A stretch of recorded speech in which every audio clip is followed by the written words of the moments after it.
It's a beautiful day.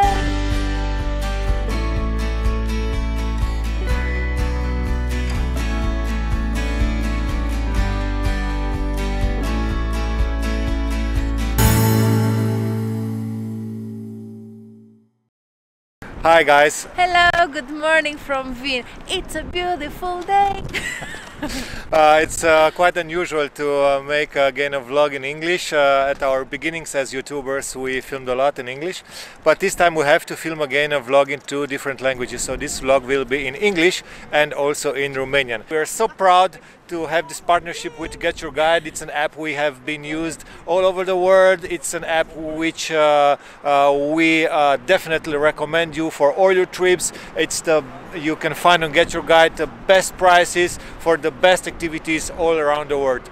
Without further ado, we will spend a day in Vienna based upon experiences. Yeah, okay. A beautiful day. A beautiful day in Vienna based on activities booked on www.getyourguide.com.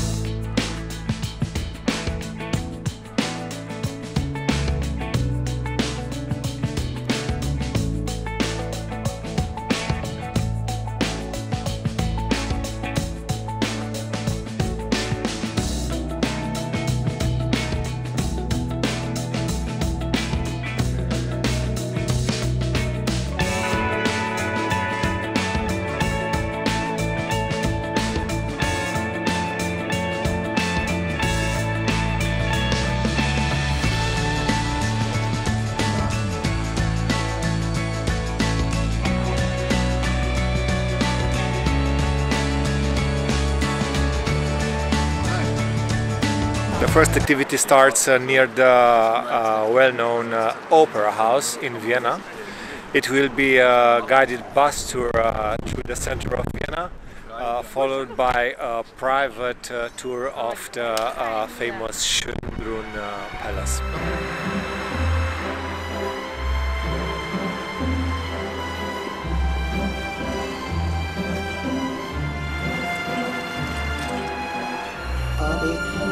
There is also people always disturbed when they hear the others making sound. Our bus tour takes us along the Ring, the popular name given to a series of boulevards that encircle the entire center of the city. It's almost 7 kilometers long and it is said to have a greater number of historical sites than any other road in the world. You might think the Ring had been designed as a tourist bus route, but the reality is a little different. After the 1848 revolution, Vienna quickly entered a period of relative prosperity under the young Emperor Franz Joseph I. The city's boundaries soon expanded to include outlying settlements, and this raised the question, what to do with the huge fortifications that formed the original city limits? The business community sought to replace the walls, trenches and open space with roads and real estate, but the military wanted to keep the fortifications as a line of defense. After much debate, the emperor himself took a decision in 1857 and decreed that the city walls be torn down, the trenches filled and the glacis opened up for development. Most of the buildings have been built between 1869 and 1888 as part of the giant urban construction project. The 19th century construction dates often come as a surprise, since everything looks much older. People sometimes confuse the Votivkirche, for example, with a medieval cathedral, but it is all due to the architectural current called historicism. Izquierda la iglesia neogótico-votiva. Se fundaba la iniciativa del hermano Francisco José Maximiliano y vino a pagar para aceptar la corrupta was copied from the City Hall of Brussels. The emperor would remind the Vienna Architect in Brussels that the center of the house was the Romanos. Neogótico la imagen del viento a la izquierda era una copia del ayuntamiento en Bruselas. The bus takes us to Prater, where we are delighted to see the giant Ferris wheel, one of Vienna's symbols. The Wiener Riesenrad is 65 meters tall and was constructed in 1897. It was the world's tallest extant Ferris wheel from 1920 to 1985.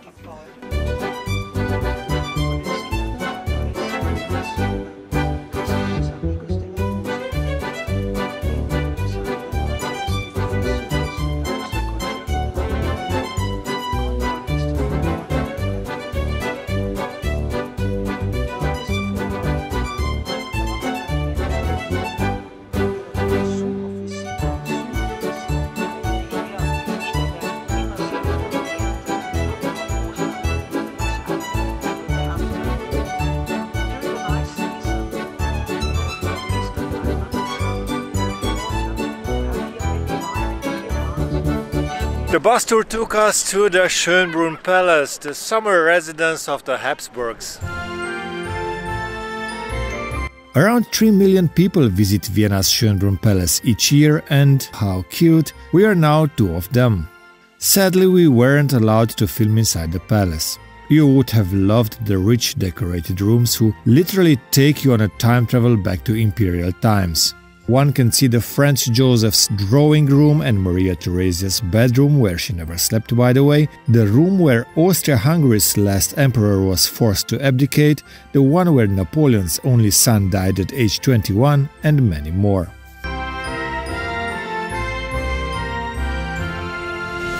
They say the Schönbrunn Palace has over 1400 rooms, and the whole surface of the property, including the gardens and the zoo, is bigger than the surface of the Principality of Monaco.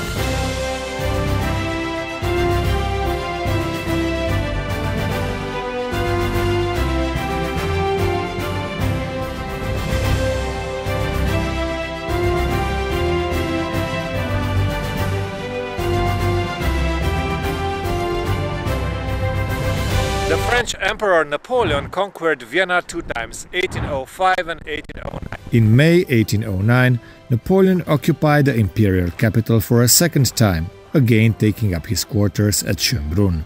During this stay, which lasted several months, Napoleon often inspected parades of his troops in the morning, an event that soon became a popular attraction for the Viennese, as Napoleon didn't go out very much in the city. At one of these parades, the little big emperor was close to be assassinated. Friedrich Stabs, a pastor's son, tried to kill Napoleon with a knife he had hidden inside his jacket. The young man was executed, although Napoleon initially wanted to save his life. After this incident, tickets for the parades were no longer issued, in order to lessen the risk. It was the year 1612 when the Habsburg Emperor Matthias was here hunting and he discovered a small spring, a very beautiful spring, German Schöne Brunnen. And from that spring comes the name Schönbrunn we have today. The palace building itself was only erected by Eleonora of Gonzaga, the wife of Matthias' successor, and the first mention of the name Schönbrunn was in 1642. The palace is as it is today mainly due to Empress Maria Theresia's contributions, and luckily the palace and grounds of Schönbrunn have survived the centuries as an intact example of Baroque architecture of Imperial Vienna. Schönbrunn has been a UNESCO World Heritage Site since 1996. I think everybody knows the story about the young Mozart performing for the Empress Maria Theresa. The scene actually took place in 1776 here in the Hall of Mirrors.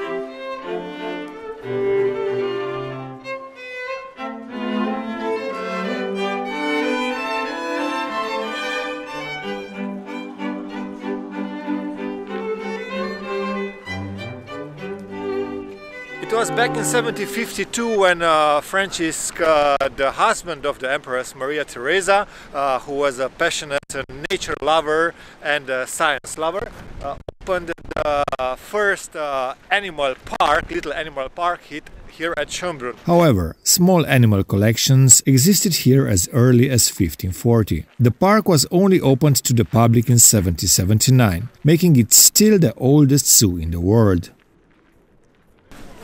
And if by any accident you could have been here on August 15, 1809, you could take part to the ceremonies of the 40th birthday of Napoleon, because he was here and he gave a great dinner in honor of his 40th birthday.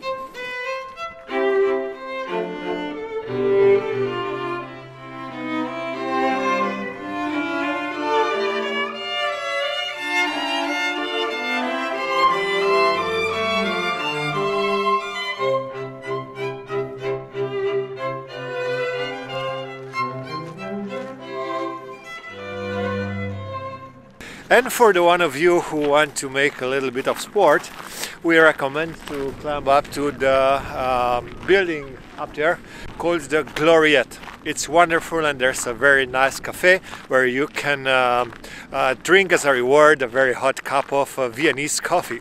By the way, Gloriette was established also by the Empress Maria Theresa.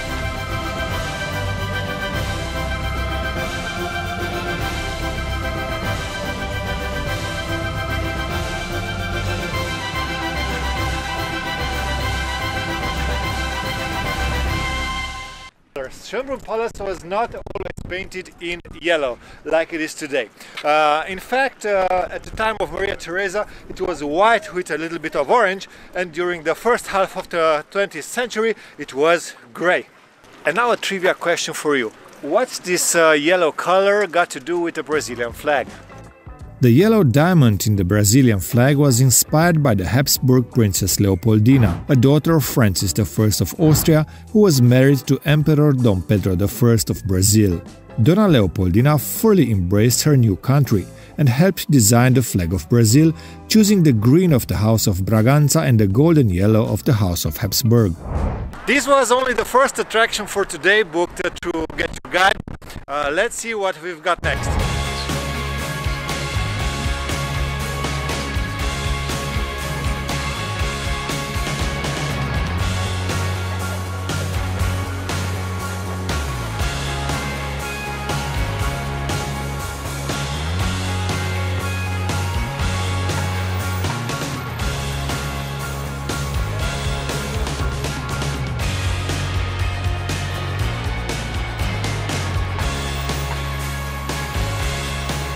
And if you are cold and want to get somewhere inside to enjoy a very delicious cake, you have the possibility to go to the famous Sacher Hotel To try the best Sacher tort. Sacher tort.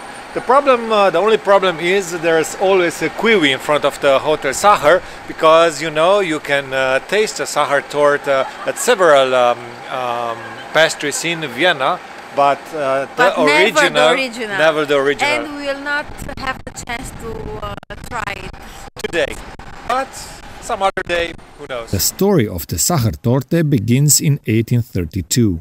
The court of Prince Metternich had requested a dessert for a special occasion. But the chef was ill at the time, so 60-year-old apprentice Franz Sacher filled in and, legend says, invented this cake. The original Sachertorte is still handmade using Franz Sacher's original recipe to this day, and is best enjoyed with a dollop of unsweetened whipped cream.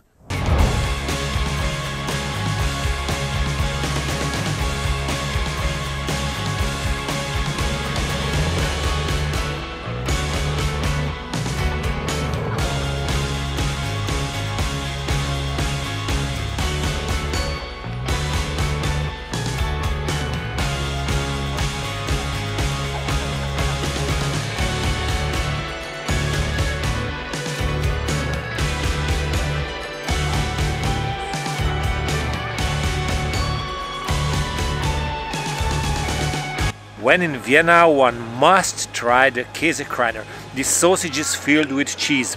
The Käsekreiner was invented by two Austrians at the beginning of the 1970s by combining the Kreiner sausage with cheese. The Käsekreiner almost caused a diplomatic incident between Slovenia and Austria.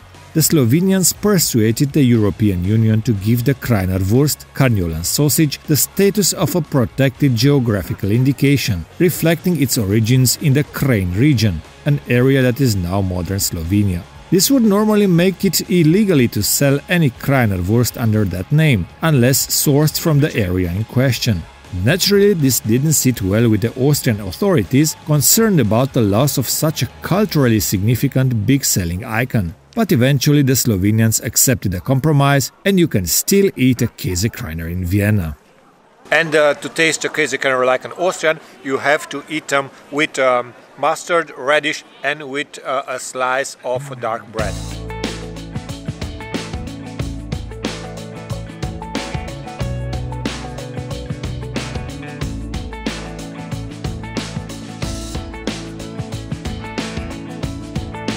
And to continue the story that began at Schönbrunn, the crypt where all the bodies of the emperors we have heard about there at Schönbrunn lies, are here at the Kapuziner Gruft, the crypt below the Church of the Capuchins.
Our next attraction is a very popular one, so popular in fact that it is represented on the 20 euro cent coin Austrian edition. It's the Belvedere Palace. It's the third palace you have to visit in Vienna after Hofburg and Schönbrunn, and it is of course an activity we have booked through Get Your Guide.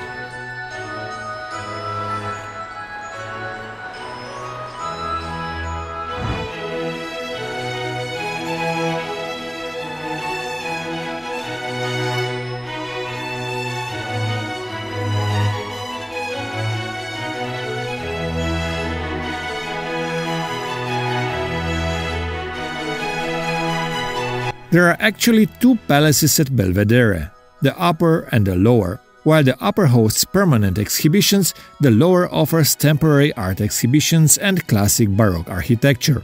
Which one to choose? Hard to say. Best answer: both.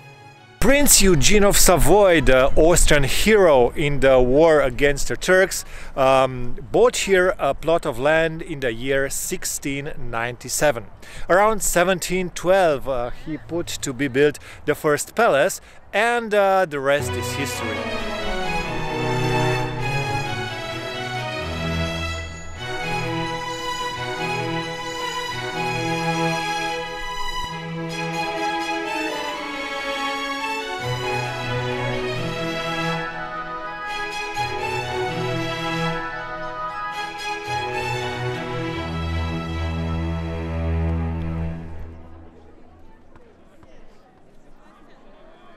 We are today at the Upper Belvedere. The first thing to impress you is Sala Terrena, right after the entrance, and after that follows the brown-white-gold Marble Hall.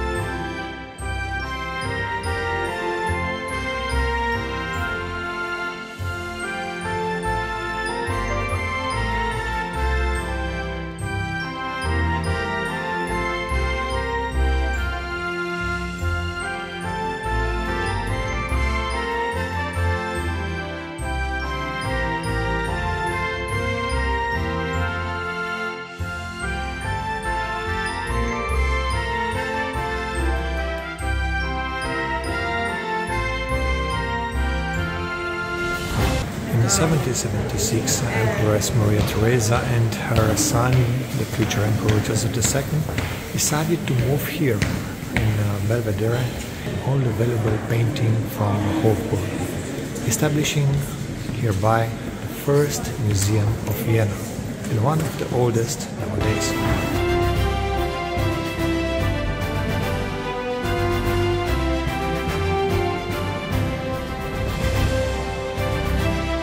Upper Belvedere is a palace with 3 levels with art exhibits beginning from the Middle Age and going on to modern art.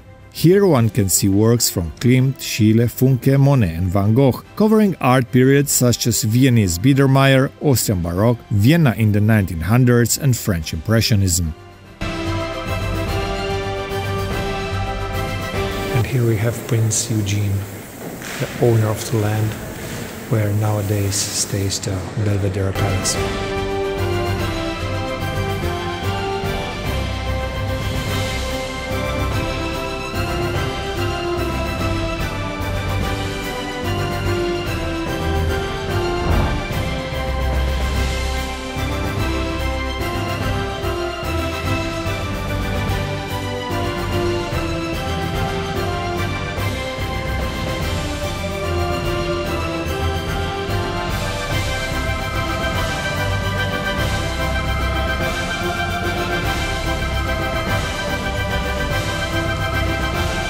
Here is a painting by Edvard Munch, the famous painter who painted the Scream.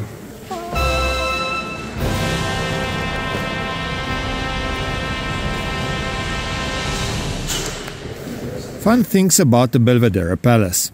In the Upper Belvedere was signed in 1955 the State Treaty of the independent Austria after the Second World War. Between the Upper and Lower Belvedere there is a secret, well, not so secret, but close to the public passage, and in the gardens of Belvedere was opened 1870 the first public toilet in Vienna.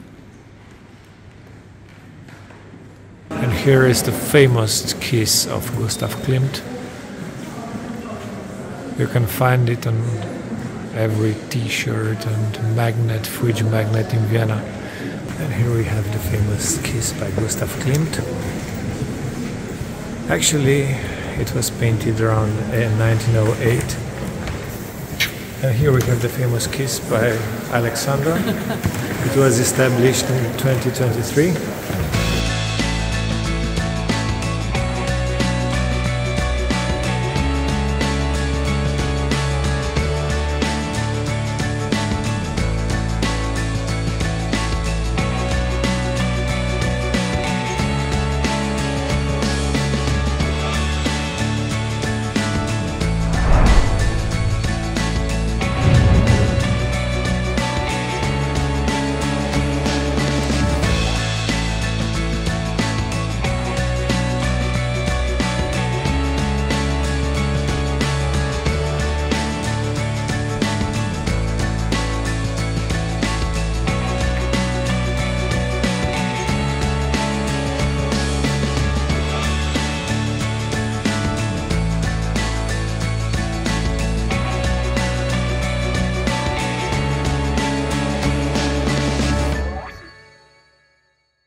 And our Vienna adventure continues. Everybody knows those horse-drawn carriages, the white ones, the fiaker, called fiaker. Which are very expensive. Sorry. Yes, they are everywhere in the old city of Vienna.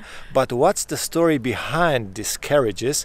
That's what we are going to find out today. And for that we came to the outskirts of Vienna, to the place where the carriages and the horses are staying overnight.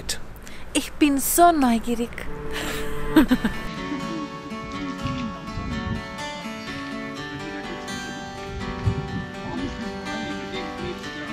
We are visiting the Pole Company. It was founded by the grandfather of the current owner and has been offering horse-drawn carriage rides for over 50 years.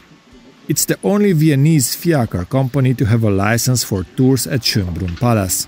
During the summer, around 20 horse-drawn carriages from the Pole Company are on the roads in Vienna.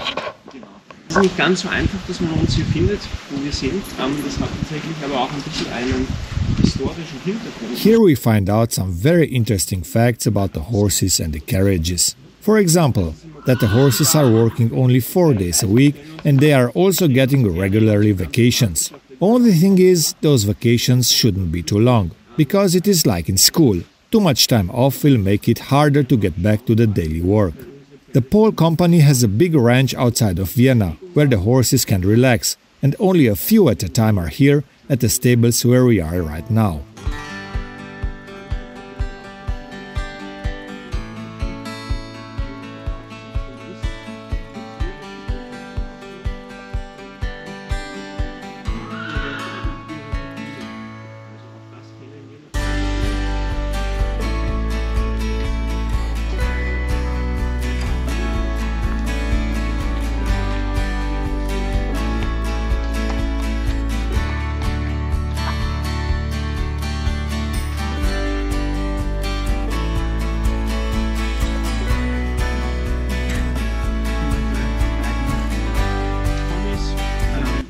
Dritte, es ist hoffentlich offensichtlich, dass Pferde eine ganz andere Kopf- und Kieferform als wir Menschen haben.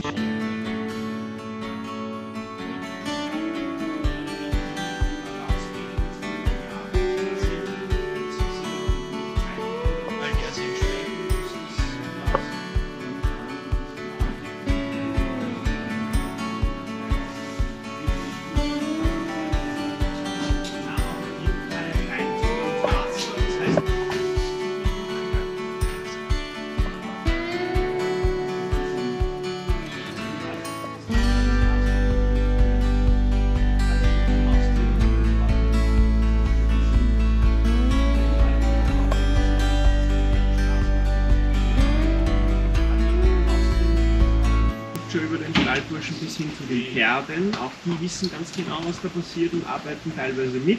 Und die ist teilweise über 140 Jahre alt und war damals sogar im Besitz von der kaiserlichen Familie. Also ich kann nicht sagen, ob die selber mal drinnen gesessen sind, weil die kaiserliche Familie hatte doch 400 Pferde und natürlich hunderte von Kutschen, aber es ist schon was sehr Historisches und das ist natürlich auch sehr verkehrt. Wow.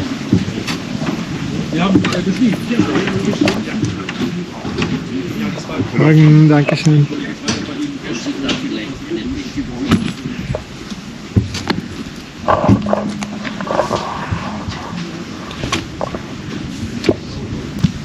We're going to use a blanket, it's quite cool today in Vienna. So follow 4 ore che sulle fliegasters in Vienna.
Around 1700 there were over 700 fiacres in Vienna.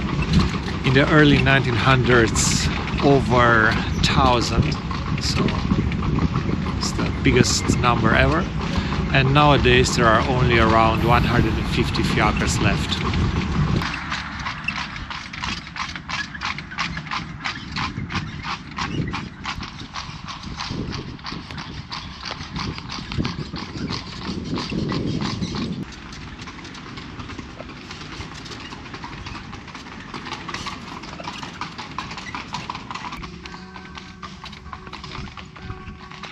The name fiacre actually comes from France, where in Paris carriages for hire were lined up outside the Auberge Saint-Fiacre. Its name comes from an Irish monk, Fiacrius.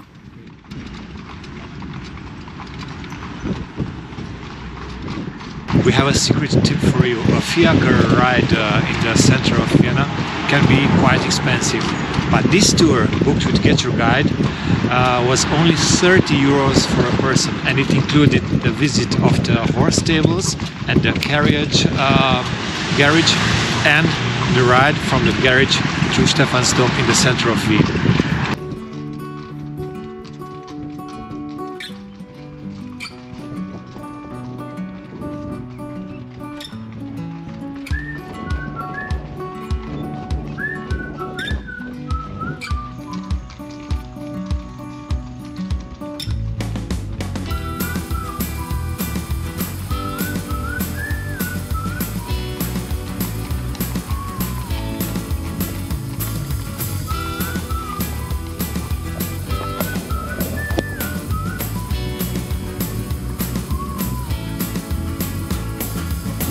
The first fiacre license was issued in Vienna in 1693. At the beginning there have been some strange rules, like it was forbidden to take rides for more than 6 kilometers out of the city, and one couldn't hire a fiacre without a proof of identity.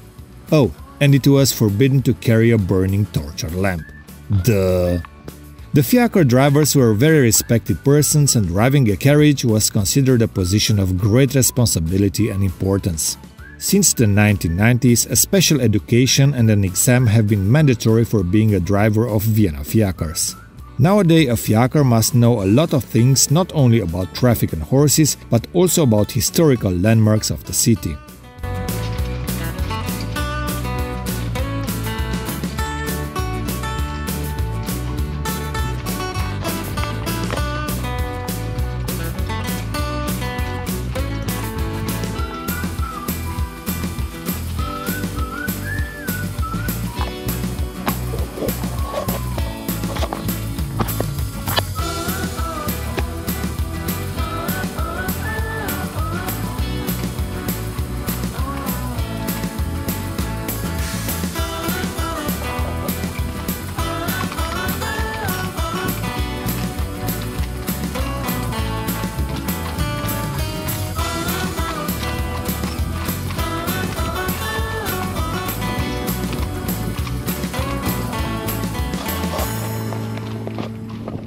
Ich hoffe, es hat ein bisschen Spaß gemacht. Ja, auf jeden Fall. It was quite fun. So, usually we take photos and film fiacres with other tourists in them. But now we have been for the first time in our lives, other tourists made photo of us in a fiacre.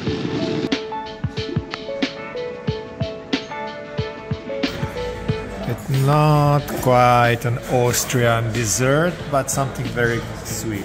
You cannot finish a tour in Vienna without ice cream at Zanoni. The best ice cream ever. And the best ice cream.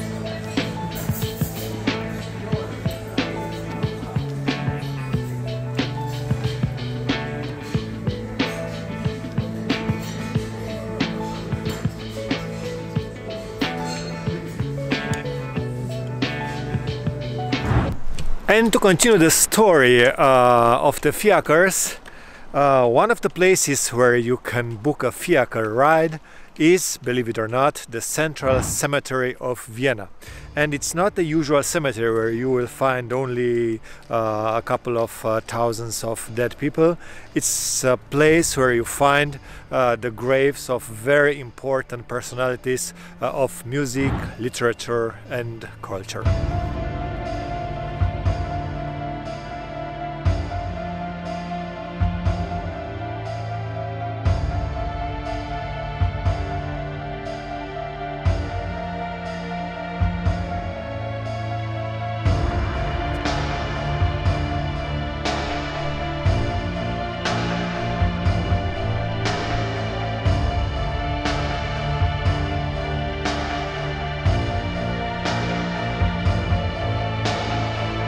Horse-drawn carriage rides at the central cemetery can be done starting at gate number 2 from 2 a.m. to 5 p.m. The tour includes several memorial graves of prominent personalities like Mozart, Schubert, Beethoven, Falco and many others. The short tour, like 30 minutes, costs 65 euros and the long one, 60 minutes, 110 euros per carriage with maximum 4 people. The central cemetery opened in 1874 and it is much more than just a last resting place.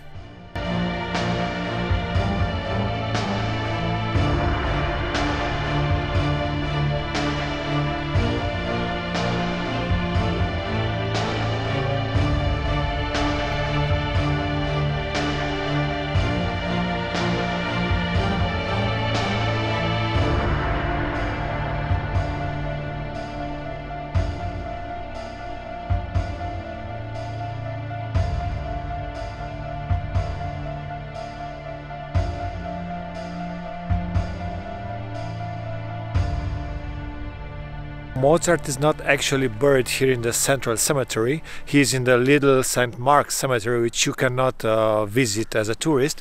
But the monument you can see here is the original one from the St. Mark's cemetery, and it was transferred here like 150 years ago. Around 2 square kilometers in area, it is the second largest cemetery in Europe. Accordingly, you can find a parallel world here that could scarcely offer more in a way of variety. The graves are not the only impressive features here. The Church of St. Karl Borromeus is one of the most beautiful Art Nouveau churches in Vienna.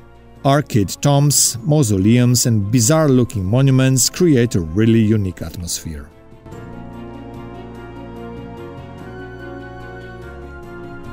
This is the tomb of the famous Austrian pop singer Udo Jürgens.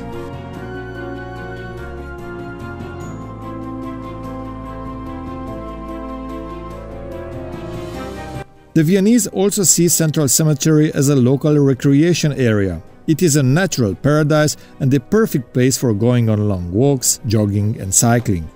There are also a lot of animals around here.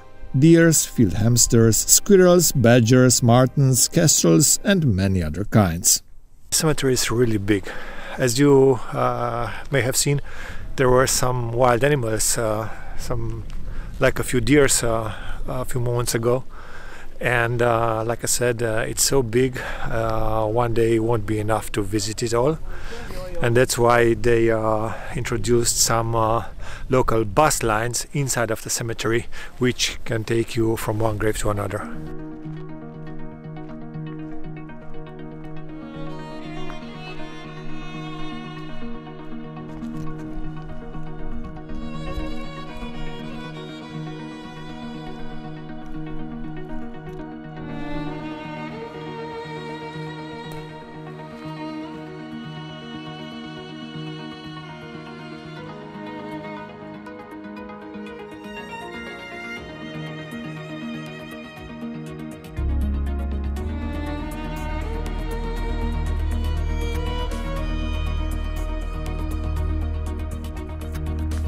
One of the graves I wanted to see was the one of Falco, a very well-known pop music singer from Austria. 1986 he had a worldwide hit with Rock Me Amadeus. He died February 6th, 1998 in a car crash in the Dominican Republic.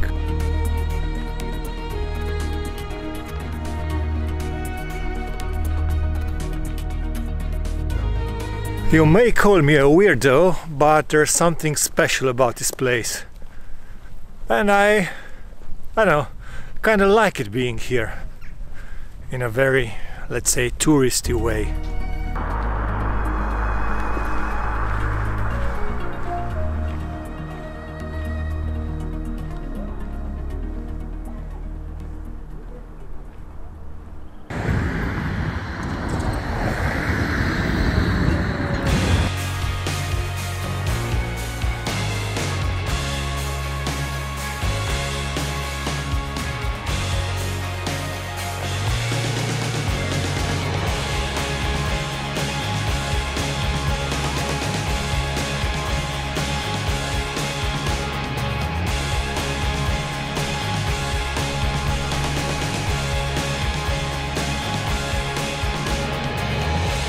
This was our weekend in Vienna with Get Your Guide. Get Your Guide, the place where everything is cheaper and where you will find a bunch of different and a bunch of fantastic activities. Why? Because you deserve it and because we deserve it. Until next time, take care.